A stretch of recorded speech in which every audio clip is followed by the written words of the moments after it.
paz do Senhor, igreja, amém? Aqueles que puderem, por gentileza, se coloquem de pé. Abra sua Bíblia no segundo livro dos Reis. Segundo livro dos Reis, capítulo 6, Velho Testamento. Segundo livro dos Reis, capítulo 6, a partir do versículo de número 31. Logo depois a Esther vai estar louvando a Deus. Segundo livro dos Reis, capítulo 6, a partir do versículo de número 31. Segundo livro dos Reis, capítulo 6, a partir do versículo de número 31. Diz assim a palavra do Senhor: Disse o rei: assim me faça Deus o que bem lhe aprover, se a cabeça de Eliseu, filho de Safaté, lhe ficar hoje sobre os ombros. Estava, porém, Eliseu sentado em sua casa, juntamente com os anciãos. Enviou o rei um homem de diante de si, mas antes que o mensageiro chegasse a Eliseu, disse este aos anciãos: Vedes como o filho do homicida mandou tirar a cabeça?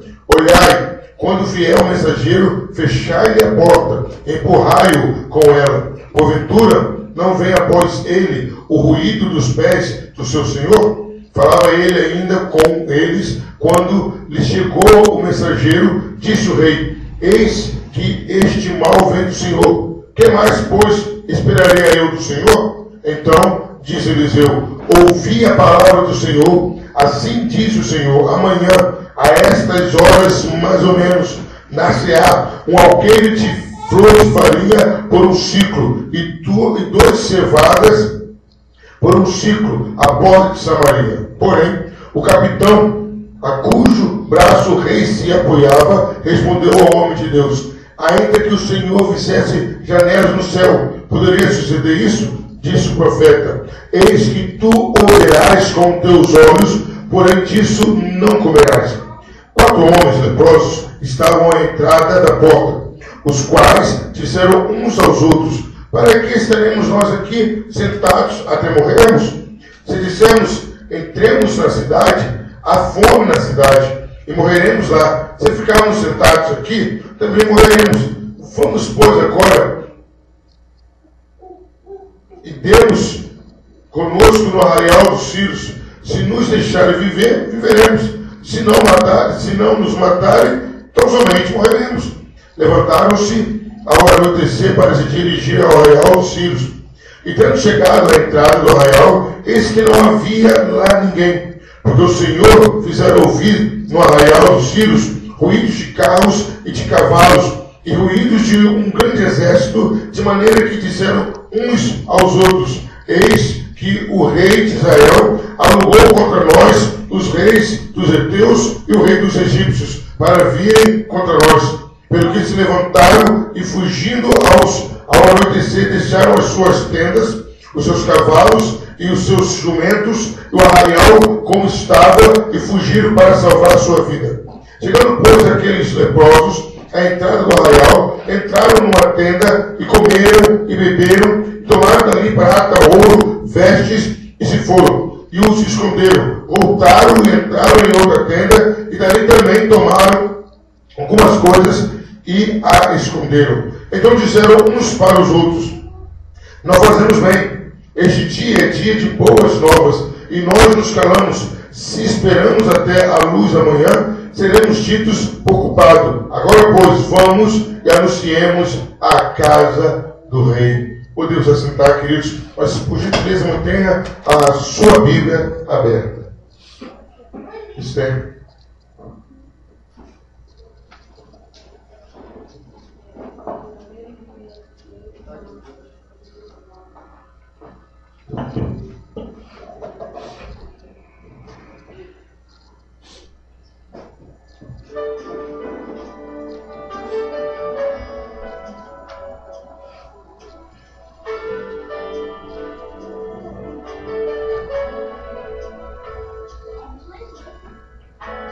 O que levaria um pai a entregar e dar a vida do seu próprio filho? um que levaria um filho a obedecer seu pai, se entregando à morte. Mesmo sendo Deus que o doou, da cruz não fugiu. Ele me amou de tal maneira que escolheu os cravos, a mão segurou o martelo.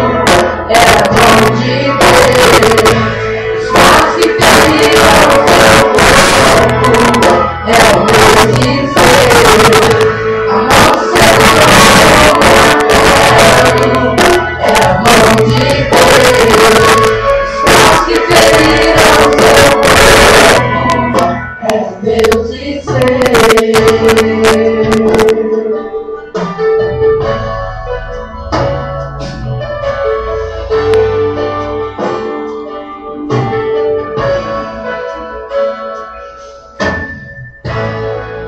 Levaria um pai a entregar e dar a vida do seu próprio filho, o que levaria um filho a obedecer seu pai, se entregando à morte. Mesmo sendo Deus que doou, da cruz não fugiu. Ele me amou de tal maneira que escolheu os cravos, a mão segurou o martelo. É a mão de Deus, os cravos que feriram seu corpo,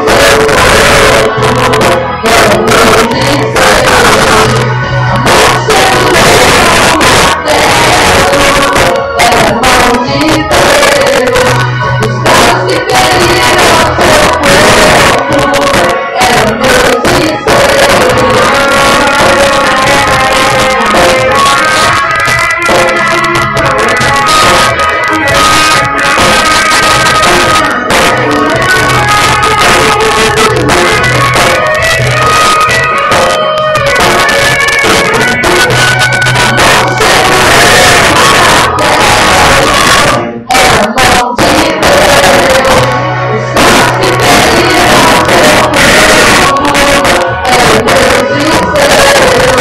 A mão segurou o martelo, é a mão de Deus, os cravos que feriram seu corpo,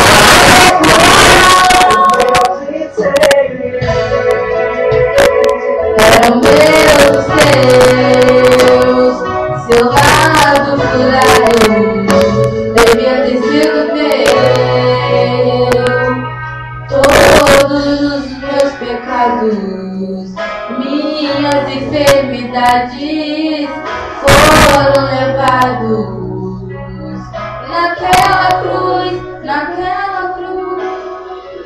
Amém. Deus por eternidade.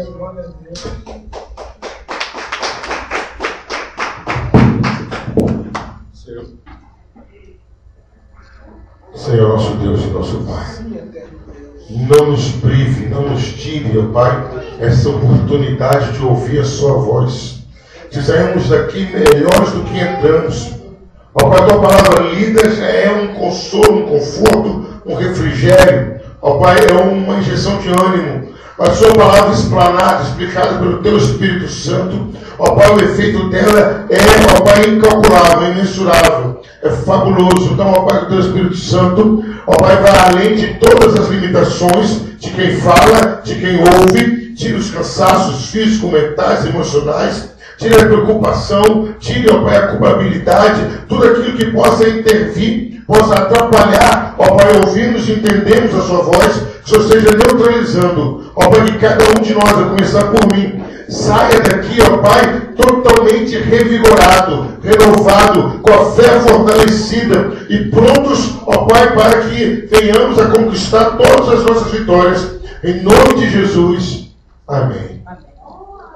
Queridos, quem não passou por isso, já fez isso, ou as duas coisas. Qual de nós que já é pai, mãe, que não fez uma surpresa para o filho?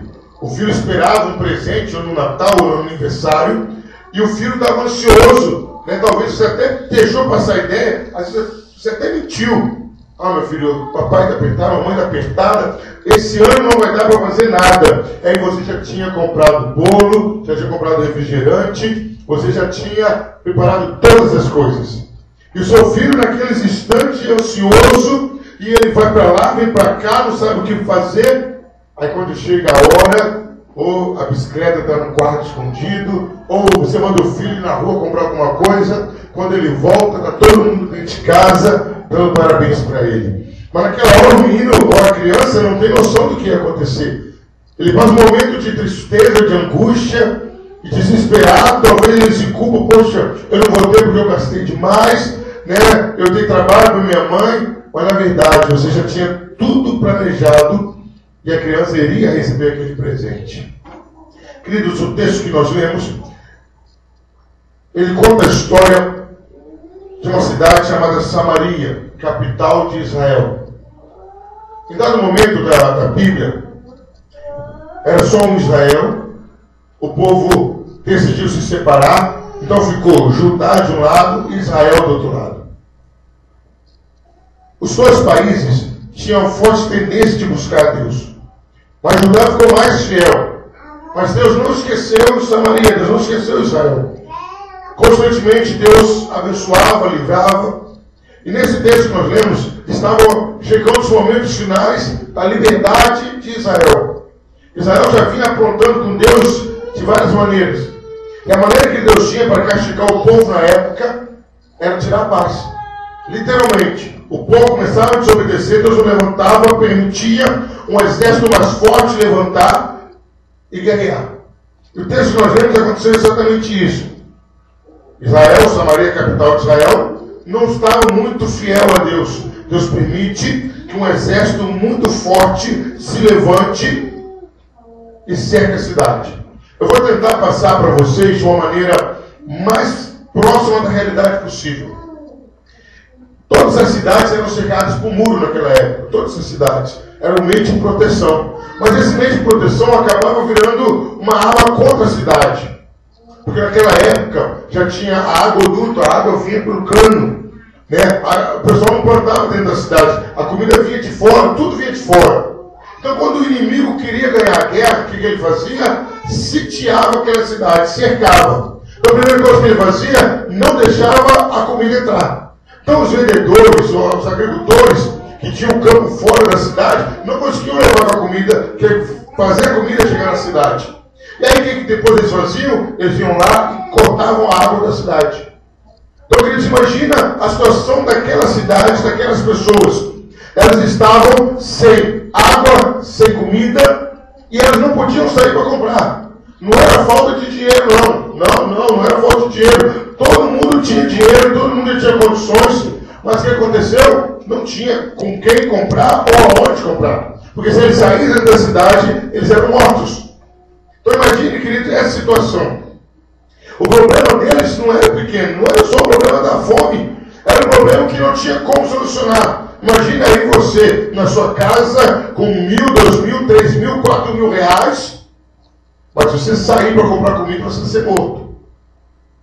Acabando o leite do seu filho, acabando o arroz, acabando o feijão, a carne já tinha acabado, e por aí por diante.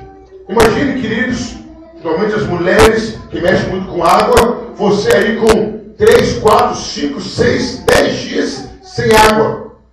Sem lavar louça, sem lavar roupa, não tendo como dar banho na garotada, e lá naquela época era no deserto, aquele calor insuportável. Era assim que o inimigo fazia para minimizar, para minar a resistência daquele país e poder entrar.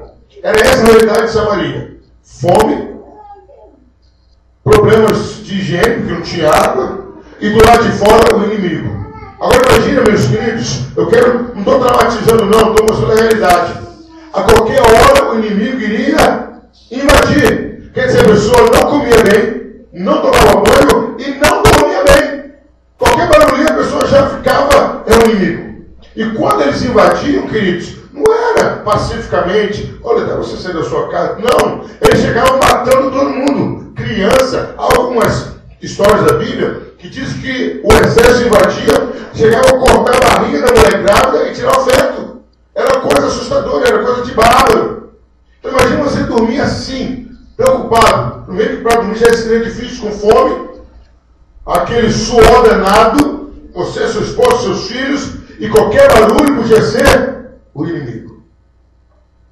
E detalhe, aquelas pessoas de Samaria, os samaritanos, os israelitas, estavam numa situação delicada, que eles não tinham nem mais intimidade com Deus, eles nem falavam mais com Deus, eles não tinham esperança, perspectiva de nada. E uma das cenas que aconteceu na história, se você quiser ler na sua casa, o capítulo 6, a partir do versículo 24, você vai ver que acontece uma cena horrível. Duas mães conversando, falando, olha só, nós não temos o que comer. Vamos fazer o seguinte, hoje a gente mata o seu filho, vamos cozinhar o seu filho e a gente come o seu filho. Amanhã a gente mata o nosso, o meu, e a gente come. E assim fez. No primeiro dia a mulher foi lá, num dia a mulher matou o filho, cozinhou e comeu. Ato de canibal. No outro dia, a mãe escondeu o filho na árvore final e o rei estava passando na rua. E a mãe reclamou, ó rei, essa mulher comeu meu filho cozido e hoje que é para comer o dele, ela escondeu. O rei ficou desesperado, o rei falou o seguinte, olha, amanhã eu vou cortar a cabeça de Eliseu. O que ele falou aqui? Já viu como que a gente tem uma facilidade, e não é pouca não, grande, de transferir a responsabilidade para alguém? Quando as coisas estão erradas, a gente tem que achar um culpado. E geralmente a gente quer culpar quem? Deus. Esse Deus não me ouviu. Porque Deus não está me vendo. Porque Deus não está... Cadê Deus? Eu acho que Deus falou, estou aqui no mesmo lugar de sempre. Em todos os lugares. Pode ver qualquer tragédia que acontece, cadê Deus? Chacina, cadê Deus? Enxurrada, cadê Deus? Enchente, cadê Deus? Terremoto, cadê Deus? Ninguém pergunta de Deus quando está na bonança. E aí, o rei falou assim, é culpa de Eliseu. Eu não posso fazer nada com Deus, eu vou ser com o homem de Deus. E foi atrás de Eliseu. Quando ele chega lá, Eliseu fala, olha, amanhã mais ou menos a essa hora vai ter fartura. Vai ter fartura. Vocês vão jogar até comida para o alto. E o capitão falou assim, nem se Deus abrisse janela no céu isso aconteceria. E nesse tempo, anoiteceu, haviam 4 leprosos fora da cidade. Por que fora da cidade? Em Israel era proibido pessoas leprosas ficarem dentro da cidade. Era a lei de Deus. Leproso fora da cidade. Teve até um rei que ficou leproso, ele teve que acabar de governar Judá fora da cidade. E esses 4 homens estavam sentados lá de fora. E um olhou para você, o que a gente está fazendo aqui? O que está fazendo aqui? Se a gente entrar na cidade, nós vamos morrer de fome, porque lá só tem fome. Se a gente ficar aqui sentado, nós vamos também morrer. Então vamos lá no arraial, na tenda dos Círios, e vamos pedir para comer alguma coisa. Se ele deixar bem, se ele nos matar, a gente já vai morrer mesmo. Então, daqui a pouco sentado aqui esperando a morte, não morre. Quando eles chegaram lá, viram as tendas vazias, roupa espalhada pelo caminho, comida espalhada. Eles olharam, o que está acontecendo aqui? Mas eles ficaram muito preocupados com isso não. Eles foram entrando em tenda por dentro e foi comendo. E achava ouro, guardava, e achava prata, e juntavam prata, ouro, vestido, saíam correndo, escondiam no lugar, voltavam e comia mais, e escondia. Aí um olhou, peraí, está fazendo coisa errada aqui. Não é certo o que a gente está fazendo. Eu acho que um estava ainda até com a coxa do frango na boca. Foi? Ele estava louco, rapaz. Ele está morrendo de fome. Não é isso não. Nós já comemos, nos fartamos. Não é justo a gente esperar até amanhecer, não. Vamos lá na cidade avisar. Hoje é dia de boas novas. Hoje é dia de boas novas. E eles voltaram para a cidade, lá em Samaria, os 4 leprosos, alegres, sorridentes. Ai, pessoal, não tem ninguém lá não. Mas o texto diz que o que tinha acontecido antes? Naquela noite, quando o profeta Eliseu liberou a palavra profética por ordem de Deus, Deus começou a fazer barulho. Deus começou a fazer barulho. Repita comigo. Deus fez barulho. Deus fez barulho. Aí tem mais alto que isso. Só mais alto um pouquinho. Deus fez barulho. Deus fez barulho. E o barulho que Deus fez, os sírios entenderam que o povo de Israel contratou mais 2 exércitos para ir contra eles. Eles ouviram aquele barulho de carruagem, de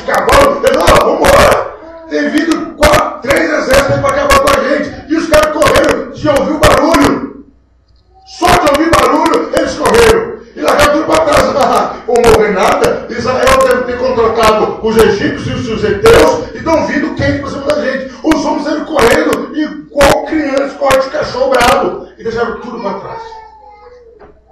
Aí os homens avisaram e o rei, muito incrédulo e não lembrando da palavra, disse: ó, vamos fazer o seguinte, não vai todo mundo não, isso é a estratégia dos filhos.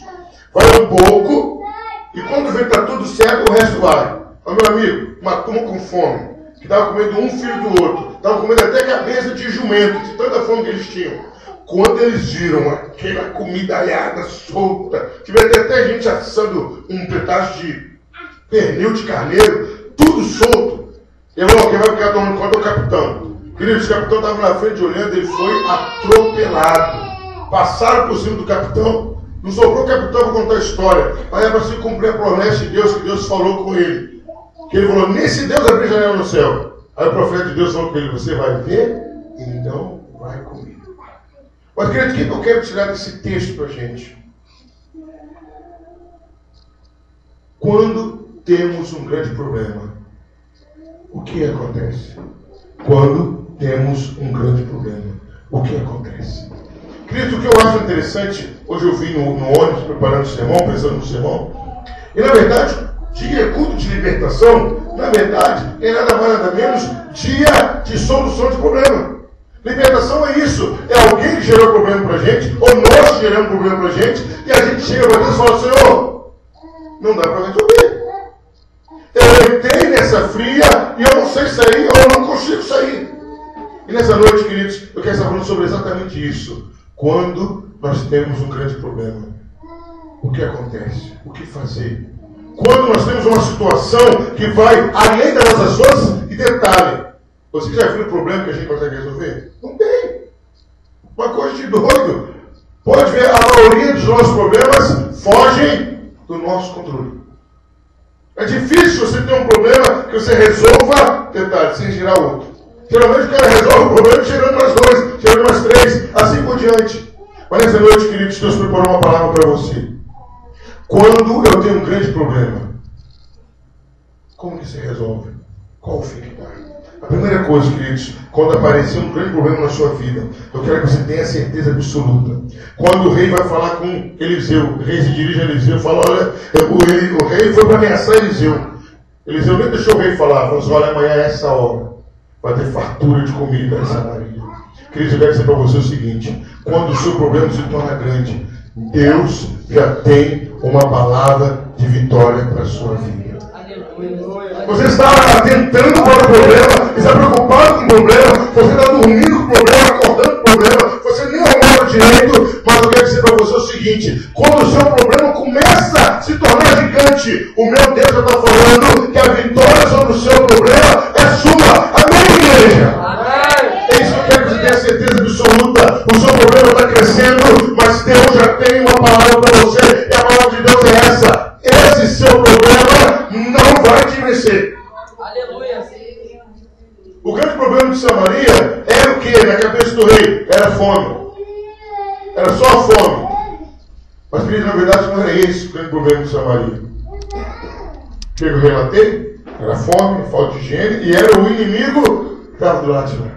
Às vezes nós olhamos e pensamos que o nosso problema é só esse, mas esquecemos que atrás daquele problema vem outros problemas que gerou aquele grande problema. Meu querido, quero dizer o seguinte: que quando Deus age na sua vida, Ele não só resolve o problema que está diante dos seus olhos, mas resolve a causa do problema e os efeitos do problema. Amém, igreja? Amém, glória a Deus. O nosso Deus não age pela metade. O nosso Deus não começa e para. Ele começa e vai até o fim. A primeira coisa que eu quero dizer para você é isso, meu querido: diante do seu grande problema, Deus já tem uma palavra de vitória. Aleluia. A noite de libertação da manhã é noite de solução. Para você pregar o sermão aqui, você começou a falar de problema de solução. Hoje, você entregou o mistério para ele também. Primeira coisa, queridos, diante de um grande problema, Deus já tem uma palavra de vitória. Aleluia. A segunda coisa, queridos, que eu quero falar é em cima daquele caso que eu contei, daquela tragédia de uma mãe comendo o filho. A segunda coisa que eu quero dizer para você é o seguinte: quando você tiver um grande problema, primeiro, Deus tem uma palavra de vitória. Repita comigo: diante do meu problema, diante deste problema, Diante deste problema que eu estou passando, eu já tenho uma palavra de vitória. Eu já tenho uma palavra de vitória. Quem crê nisso, dá uma salva de palmas a Jesus Cristo. Eu quero que você lembre o seguinte: a palavra não vem, não. Ela já está liberada. Deus já resolveu o seu problema. Mas a segunda coisa que eu quero chamar a sua atenção, queridos, que às vezes quando a gente está com um problema, a gente age assim. Segunda coisa, quando eu tiver um grande problema, eu não posso resolvê-lo como eles resolvem. Repita comigo. Diante do meu problema, eu não posso resolvê-lo como eles resolvem. Eles quem, pastor? Eles que não têm fé em Deus. Eles que não confiam em Deus. Aquelas mães resolveram. Da onde que elas tiraram de comer o filho? Era comum naquela época a prática de canibal. Era comum naquela época comer gente. Então elas, a solução é comer meu filho. Mas se elas tivessem o coração voltado para Deus, a solução deles era colocar o joelho no chão, que Deus fazia cair comida do céu. Então eu acredito, diante do seu problema, não resolva como as pessoas resolvem. Não tome atitude como as pessoas tomam as atitudes. Não haja como elas agem. Não influencie do jeito que elas querem influenciar. O grande problema nosso, que a gente quer resolver nosso problema, lá humano, da maneira humana. O ser humano não tem condições de resolver o problema, porque se tivesse, não teria psicólogo, psiquiatra, remédio antidepressivo, não tinha cartão, não tinha nada. Queridos, ei, não estou desvalorizando você. Eu quero dizer uma coisa: o seu problema só Deus resolve. Aleluia, glória a Deus. E problema é igual dor de rins, ou dor de dentro, ou dor de cabeça. Pensa, pastor. Cada um tem um remedinho para você. Já viu? Mas tô com uma dor de cabeça. Você toma um Doril, dá 3 mortais para trás, que você fica bom. Eu tô com uma dor de rins, tem um toque de chapéu de couro, quebra pedra, cana de macaco, você toma que você fica bom. A pessoa fica tão entupida de remédio que ela não sabe nem o que fez bem para ela. O problema é assim, cada um dá uma opinião para você. Olha, você quer ver seu filho obediente, você pintura seu filho de cabeça para baixo, pega uma faca de marmelo e senta nele. Aí vai ficar bom. Olha, eu já ouvi falar, você tem um desvio de coluna, você se pendura no negócio e manda alguém te puxar para baixo, que a coluna volta para o lugar. Para o lugar de quem? Para o lugar do joelho. Então o problema é igual doença. Cada uma tem uma receita. Não é isso? Chega para alguém e conta um problema para a pessoa. Fulano, olha, sabe o que você faz? Ô fulano, você quer ter um cara me devendo? Rapaz, arruma uma peça, um 38, eu põe na boca dele e fala, ou você me paga ou eu te mato. Eu falo assim, não. Vai que o cara está com uma 12, rapaz. Aí, nem o seu dinheiro, nem nada. Olha, eu estou com um problema no meu marido. Larga, não vale nada. Olha, conhece essa raça. Não sabe nem quem é seu marido. Como conhece essa raça? Não conhece nem seu marido. Olha, a minha esposa. Não, conheço. Mulher igual a sua, tem um monte aí. Aí tem aquela historinha, tem aquela historinha. Né? Cai um, vem 8, vai nessa. Vai nessa que vem 8. Vem 8 piores. Vai nessa. Não resolva o seu problema como os seres humanos resolvem. Não resolva o seu problema daquela maneira. Aquelas mulheres não tinham a direção de Deus e o que elas fizeram não resolveu nada. Agora imagine a cabeça daquelas mulheres depois que tinha aquela fartura de comida. Ai, meu filho. Não tem mais filho. Perdi meu filho. É isso que acontece quando você resolve da maneira do homem. Quando você resolve da maneira humana, às vezes se arrepende. Porque o homem não resolve o problema se ele não gerar mais 2, 3 problemas. Então a primeira coisa, queridos, quando você tiver um grande problema, Deus já tem uma palavra de vitória para você. Ele já liberou. Ele já te abençoou. Segundo, não resolva o seu problema como os outros resolvem. Não resolva. Porque o seu problema, ele é único. Ninguém tem problema igual ao outro. Já viu isso? Não, meu problema é igualzinho o seu, não existe isso. O seu problema é diferente, seu casamento é diferente, seu filho é diferente, suas finanças são diferentes, a sua fé é diferente. Então a primeira coisa, diante de um grande problema, você tem uma palavra de vitória da parte de Deus. Segundo, diante de um grande problema, não resolva como os outros resolvem. Terceiro, diante de um grande problema, queridos, Deus já está agindo por você. Glória a Deus. Amém, igreja? Amém. Queridos, o interessante, quando foi que Deus agiu? De uma noite para outra? Não, frações de segundos. Enquanto eles estavam falando, e os leprosos falaram, vamos esperar anoitecer. A Bíblia diz que Deus também esperou anoitecer. Querido, se o leproso anda um pouquinho mais rápido, ainda haveria os tiros correndo. Meu querido, porque quando Deus libera a palavra de vitória, segura que essa palavra é para você. Quando Deus libera a palavra de vitória, é porque Ele já está trabalhando para resolver o seu problema. Amém, igreja? Amém. Ele não libera a palavra de vitória, espera uma solução. Quando Deus fala, eu vou te dar a vitória, é porque ela está chegando e Ele já está movendo. Glória a Deus. Eu lembro agora de Moisés, oh, aleluia, grande Moisés, na frente do Mar Vermelho. E hoje Deus vai mostrar algumas coisas, Deus vai mostrando, Deus está revelando, que Ele age contrário do que você pensa. Mar Vermelho, Faraó, montanhas. Pessoal, Moisés começa a orar, Senhor, Deus fala, Moisés, por que clamas a mim? Se eu fosse Moisés, o Senhor quer que eu faça? Pessoal, fica povo de Israel que marche. E aí, naquele momento que Deus falou aquilo, queridos, Deus ia na frente do povo com uma coluna de fogo, né? Sim, evangelista? Uma coluna de fogo. O que Deus fez? Deus passou para trás do povo e ficou entre Faraó e o povo. E naquela noite, ninguém entendia nada, Virgínia, nem pastora, nem Neilson. Começou a vir um vento diferente. E soprava o vento. Tem gente que tem medo de vento. Ei, meu querido, quando estiver ventando, quando estiver soprando, não se preocupe. É Deus abrindo o caminho pelo Mar Vermelho. Glória a Deus.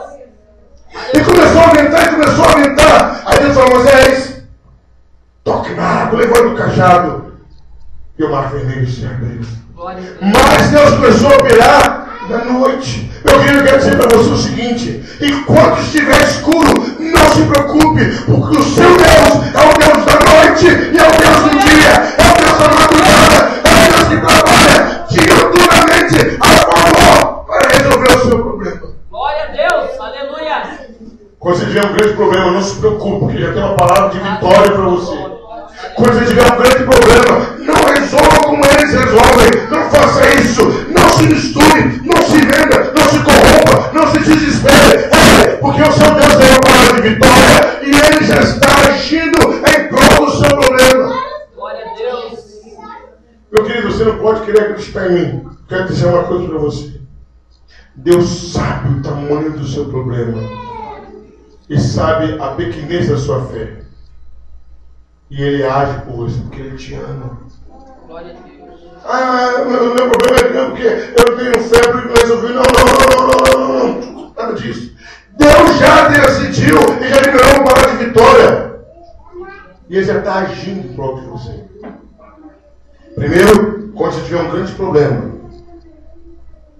Ele já tem uma palavra de vitória para você. Segundo, quando você tiver um grande problema, não resolva como eles resolvem. Terceiro, quando você tiver um grande problema, descansa. Porque Deus já está agindo por você. Lembra ainda, mais uma vez, Moisés? O povo de Israel estava escravizado há 400 anos. Quando eles começaram a orar, clamando a Deus, Moisés já tinha nascido. Entendeu o mistério? Às vezes Deus já tem a solução para você antes de você começar a orar. Aleluia. Você está desesperado. Deus conhece o seu futuro, Deus conhece o seu presente, Deus conhece todas as coisas.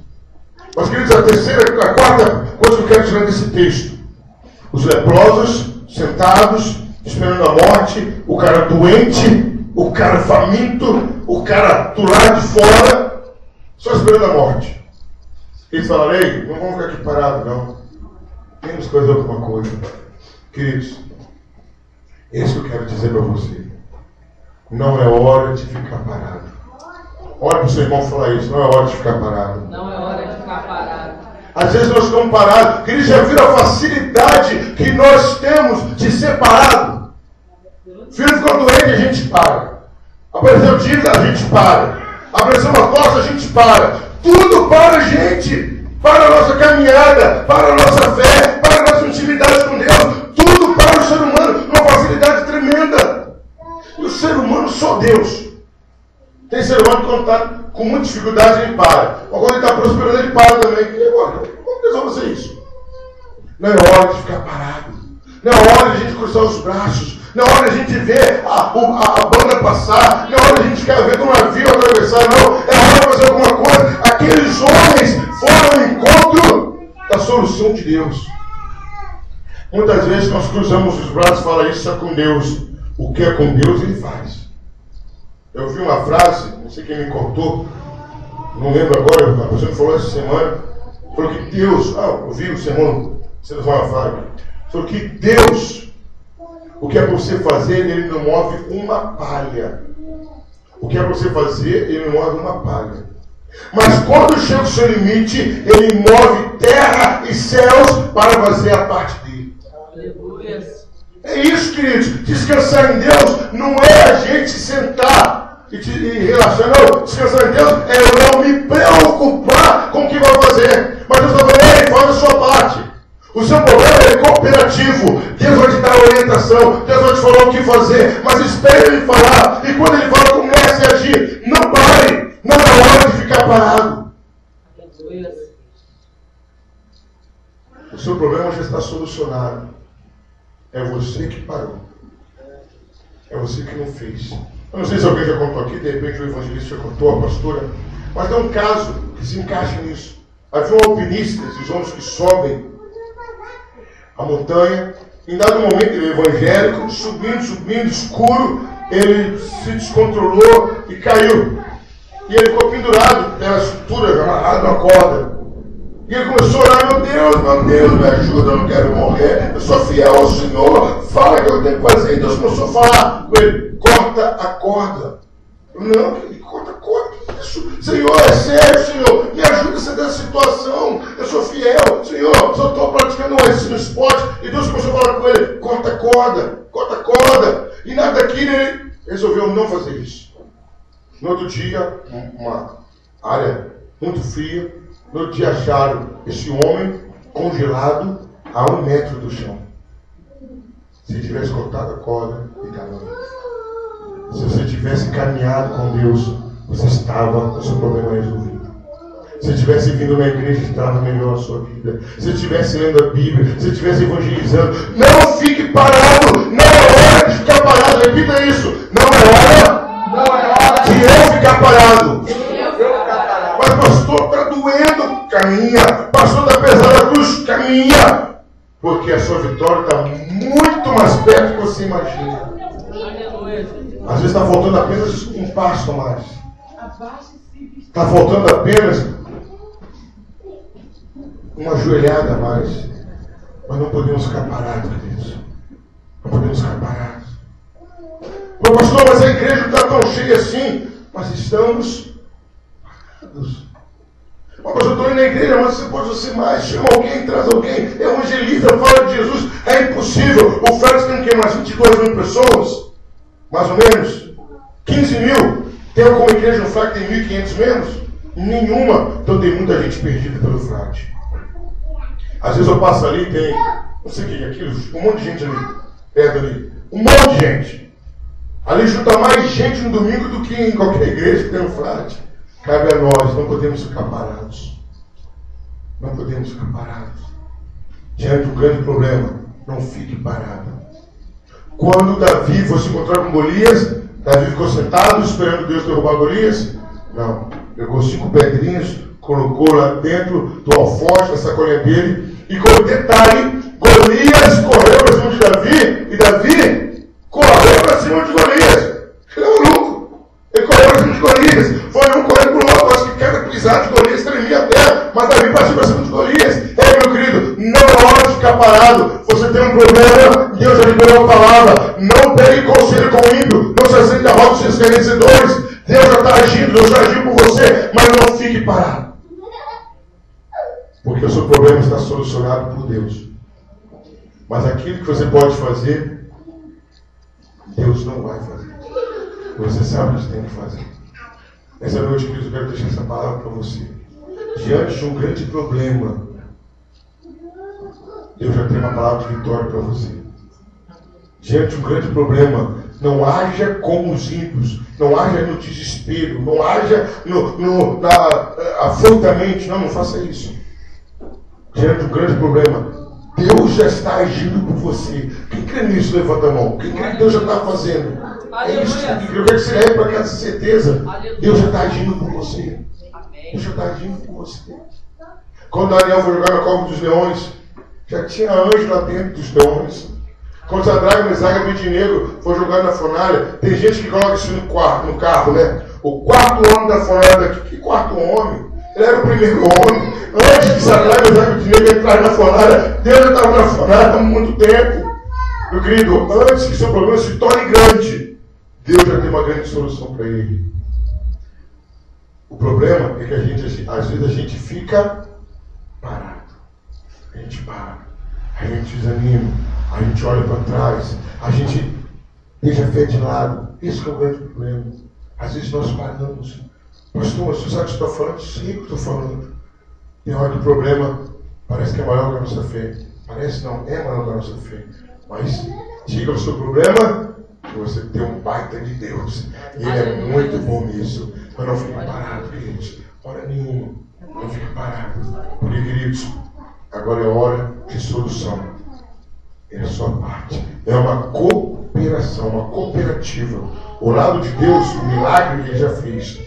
Agora, quem toma posse é você. Não fique parado. Queridos, Jesus sabia que a salvação sua e minha já estava garantida. Amém, igreja? Ele já sabia. O plano de Deus era perfeito. Mas era necessário que Jesus morresse na cruz. Por que ficar de braços cruzados se o maior homem do mundo morreu com seus braços abertos? Igreja, não é hora de parar. Não é hora de ficar olhando lá em Volta Redonda, uma diaconisa, chamei a atenção dela. Pastor, eu e o presbítero vamos fazer a campanha aqui de não ter cadeira vazia. Ninguém está vazio, está orando, não passa para errado. Você não enche cadeira orando, você enche cadeira trabalhando do lado de fora. Que maravilha, cena é bom, né? Senhor, manda pôr, povo fino. Senhor, manda pôr. Não, isso não. Você tem que trabalhar. Não pode ficar parado. Diante de um grande problema, Deus tem uma palavra de vitória. Não resolva como os outros resolvem o problema. Terceiro, Deus já tem agido a seu favor, literalmente. É na noite que Deus está agindo. É quando você descansa que Deus age. E quarto, não fique parado. Faça a sua parte. Faça a sua parte. Que a parte de Deus, Ele sempre faz. Amém? Mas agora eu quero fazer diferente. Pode, pastor? Só permite. Você que não está com força, porque o problema sugou a sua força. E quando ele sugou a sua força, ele levou a sua paciência. Quer ver uma coisa incrível? Como que o problema irrita a gente? Não é isso, a gente fica comendo na flor da pele. O filho fala, não é que pare! Como se o menino tivesse culpa do problema. É incrível. O problema tira a paciência, o problema tira a força, o problema tira a fé às vezes. Mas de repente está assim. Você fala, mas pastor, será que o meu problema tem solução? Tem. Mas nessa noite eu quero orar por você. Não pode ficar em pé no seu lugar caso você queira. Para você que não tem forças para fazer a sua parte. Pastor, Deus está fazendo a parte dele? Tá. Mas eu não consigo nem fazer a minha, pastor. Então eu quero orar por você, para que Deus possa te fortalecer. Baixe sua cabeça, feche seus olhos. Você que quer essa oração, levante sua mão, já estou com meus olhos fechados. Eu estou orando para que Deus te fortaleça. O apóstolo Paulo fala que o poder de Deus se aperfeiçoa na minha fraqueza. Então é isso que eu quero orar, Senhor. E nesse exato momento as pessoas levantaram as mãos. Estão, Pai, admitindo que o problema sugou a força deles. Que o problema abalou a fé deles. Que o problema, ó Pai, destruiu a paciência, destruiu a tolerância deles. Mas eu quero te pedir agora, em nome de Jesus Cristo, ó Pai, que o seu poder, ó Pai, é feito com o apóstolo Paulo, que o seu poder se aperfeiçoe na fraqueza do seu povo. Aonde estiver faltando força, que o Senhor fortaleça. Aonde estiver faltando ânimo, que o Senhor tenha ânimo. Aonde estiver faltando esperança, que o Senhor tenha esperança. E aonde a fé estiver fraca, que o Senhor fortaleça. Meu Pai, que faça-nos entender que todos os problemas já são do seu conhecimento e já estão sendo tratados na hora certa. Senhor, fortaleça o seu povo. Dê fé, dê ânimo, dê força para a caminhada. Ó Pai, tire o seu povo que está parado. Tire o seu povo que está sentado. Tire o seu povo que está esperando acontecer alguma coisa. E faça-nos entender que não é hora de esperar. É hora de agir. Não é hora de ficar parado. Porque